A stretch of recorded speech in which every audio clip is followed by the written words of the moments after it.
അധ്യായം 1 മുതൽ 44 വരെയുള്ള വാക്യങ്ങൾ. വിധവയുടെ എണ്ണ. പ്രവാചക ഗണത്തിൽ ഒരുവന്റെ ഭാര്യ എലീശയോട് പറഞ്ഞു, അങ്ങയുടെ ദാസനെ എന്റെ ഭർത്താവ് മരിച്ചിരിക്കുന്നു, അവൻ കർത്താവിന്റെ ഭക്തനായിരുന്നു എന്ന് അങ്ങേക്ക് അറിയാമല്ലോ. അവന് കടം കൊടുത്തവൻ ഇതാ എന്റെ കുട്ടികൾ രണ്ടുപേരെയും അടിമകളാക്കാൻ വന്നിരിക്കുന്നു. എലീശ അവളോട് പറഞ്ഞു, ഞാൻ നിനക്ക് വേണ്ടി എന്ത് ചെയ്യണം പറയുക, നിന്റെ വീട്ടിൽ എന്തുണ്ട്? അവൾ പറഞ്ഞു, ഈ ദാസിയുടെ വീട്ടിൽ ഒരു ഭരണി എണ്ണയില്ലാതെ മറ്റൊന്നുമില്ല. അവൻ പറഞ്ഞു, നീ ചെന്ന അയൽക്കാരിൽ നിന്ന് ഒഴിഞ്ഞ പാത്രങ്ങളിൽ ധാരാളം ശേഖരിക്കുക.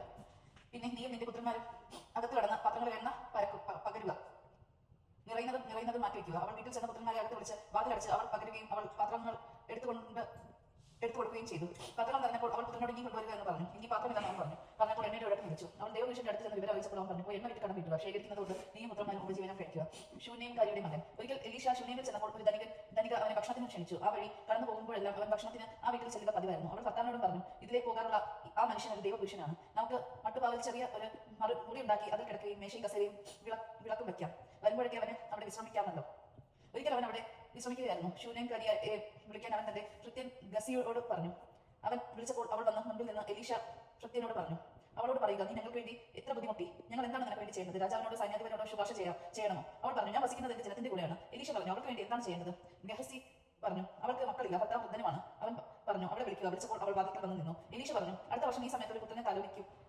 അവൾ പറഞ്ഞു, ഇല്ല, ദേവപുരുഷ പ്രഭു ഈ ദാസിയോട് വ്യാജം പറയുന്നത്. എലീശ പറഞ്ഞതുപോലെ അവൾ ഗർഭം ധരിച്ച അടുത്ത വസന്തത്തിൽ ഏകദേശം ആ സമയത്ത് പുത്രനെ പ്രസവിച്ചു. കുട്ടി വളർന്നു. ഒരു ദിവസം അവൻ കൊയ്ത്തുകാരോട് കൂടി അയക്കുന്ന പിതാവിന്റെ അടുത്തേക്ക് ചെന്നു. അവൻ പറഞ്ഞു, അയ്യോ, എന്റെ തല വേദനിക്കുന്നു. പിതാവ് കുട്ടിയോട് പറഞ്ഞു, അവനെ അമ്മയുടെ അടുത്ത് കൊണ്ടുപോയി ആക്കൂ. അവൻ കുട്ടിയെ എടുത്ത് അമ്മയുടെ അടുക്കലാക്കി. ഉച്ചവരെ കുട്ടി അമ്മയുടെ മടിയിൽ കിടന്നു. പിന്നെ അവൻ മരിച്ചു. അവൾ അവനെ മുകളിൽ കൊണ്ടുചെന്ന് ദേവപുരുഷന്റെ കിടത്തിയതിനു ശേഷം വാതിൽ അടച്ച് പുറത്തു പോകുന്നു. അവൾ ഭർത്താവിനോട് വിളിച്ചു പറഞ്ഞു, ഒരു വേലക്കാരനെ കഴുതി ഇങ്ങോട്ടേക്ക് അയക്കുക, ഞാൻ വേഗം പോയി ദേവപുരുഷനെ കണ്ടുവരട്ടെ. അവൻ ചോദിച്ചു, നീ ഇന്ന് അവന്റെ അടുത്തേക്ക് പോകുന്നത് എന്തിനാ? ഇന്ന് അമാവാസിയോ സാപത്തോ അല്ലല്ലോ. അവൾ പറഞ്ഞു, നന്മ ഭവിക്കും. കഴുതിക്ക് ജീവിക്കുന്നതിന് ശേഷം അവൾ ഭൃത്യനോട് പറഞ്ഞു, വേഗം ഓടിക്കുക, ഞാൻ പറയാതെ വേഗം കുറയ്ക്കരുത്. അവൾ കാർമൽ മലയിൽ ദേവപുരുഷന്റെ അടുത്തെത്തി. അവൾ വരുന്നത് കണ്ടപ്പോൾ അവൻ ഭൃത്യ ഗസിയോട് പറഞ്ഞു, അതാ ശൂന്യംകാരി. ഓടിച്ചെന്ന് അവളെ സ്വീകരിച്ച് അവൾക്ക് ഭർത്താവിനും കുഞ്ഞിനും സുഖം തന്നെ ഒന്ന് അന്വേഷിക്കുക. സുഖം തന്നെ അവൾ പറഞ്ഞു. അവൾ മലയിൽ ദേവപുരുഷന്റെ അടുത്തെത്തി അവന്റെ പാദങ്ങളിൽ പിടിച്ചു. അവളെ തള്ളി മാറ്റുന്നതിന് ഗഹസി മുൻപോട്ട് വന്നു. എന്നാൽ ദേവപുരുഷൻ പറഞ്ഞു, അവളെ തടയരുത്, അവൾ കഠിന ദുഃഖത്തിലാണ്, കർത്താവ് അത് എന്നിൽ നിന്ന് മറച്ചിരിക്കുന്നു, എന്നെ അറിയിച്ചിട്ടില്ല. അപ്പോൾ അവൾ പറഞ്ഞു, പ്രഭോ, ഞാൻ അങ്ങയുടെ പുത്രനെ ആവശ്യപ്പെട്ടു, എന്നെ വഞ്ചിക്കരുതെന്ന് ഞാൻ പറഞ്ഞതല്ലേ? അവൻ ഗസിയോട് പറഞ്ഞു, അരപ്പട ധരിച്ച് എന്നെ വടിയും എടുത്ത് ചെല്ലുക. വഴിയിൽ ആരെ കണ്ടാലും അഭിവാദനം ചെയ്യരുത്. ആരെങ്കിലും അഭിവാദനം ചെയ്താൽ പ്രതിവാദനം ചെയ്യുകയുമരുത്. എന്റെ വടികുട്ടിയുടെ മുഖത്ത് വയ്ക്കുക. അപ്പോൾ കുട്ടിയുടെ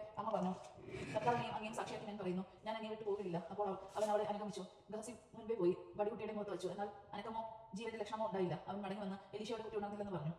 എലീശ ആ ഭവനത്തിൽ ചെന്നപ്പോൾ കുട്ടി കിടക്കയിൽ മരിച്ചു കിടക്കുന്നത് കണ്ടു. അവൻ ഉള്ളിൽ കിടന്ന് വാതിൽ അടച്ചു. മുറിക്കുള്ളിൽ അവന് കുട്ടി മാത്രമായി.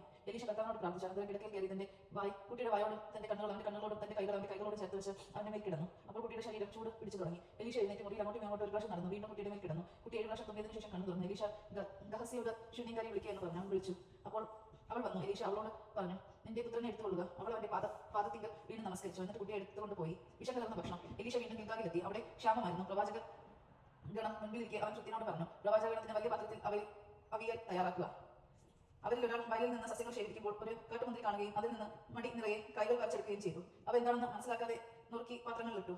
അനന്തരം അവിയൽ വിളമ്പി ഭക്ഷിച്ചു തുടങ്ങിയപ്പോൾ അവൻ നിലവിളിച്ചു, ദേവപുരുഷ, പാത്രത്തിൽ മരണം പതിയിരിക്കുന്നു, അവർക്ക് ഭക്ഷിക്കാൻ കഴിഞ്ഞില്ല. എലീശ പറഞ്ഞു, കുറച്ച് മാവ് കൊണ്ടുവരിക. അവൻ മാവ് പാത്രത്തിൽ ഇട്ടതിന് ശേഷം ഇനി വിളമ്പി ഭക്ഷിക്കാം എന്ന് പറഞ്ഞു. അപകടം നീങ്ങിയിരിക്കുന്നു, അപ്പം വർദ്ധിക്കുന്നു.